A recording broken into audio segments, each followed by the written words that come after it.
আমার কাছে মনে হয় যে বাঙালি কালচারের থেকে এটা বেশি হেল্পফুল হবে, আমরা চাইনিজ কালচারটাকে জানতে পারবো।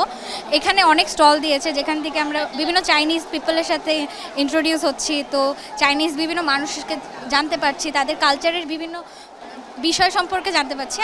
আই গেস এটা ফিউচারে হলেও হেল্পফুল হতে পারে যারা চায়না যে পড়তে চায় বা চাইনিজ কোনো রিলেটেড জবের সাথে অ্যাফিলিয়েটেড থাকতে চায়। I guess it's a good thing. যেমন ধরুন এখানে অনেকগুলো প্রতিযোগিতা হইতেছে, অনেক টেকনোলজি দেখাইতেছে, ওদের সেমিকন্ডাক্টরের অনেকগুলো জিনিসও দেখাইছে, ওদের কালচারটাও আমাদের দেখাইতেছে। এটা দেখাতেই আমাদের মানে একটা এক্সপিরিয়েন্স হইতেছে বাইরের কালচার সম্পর্কে।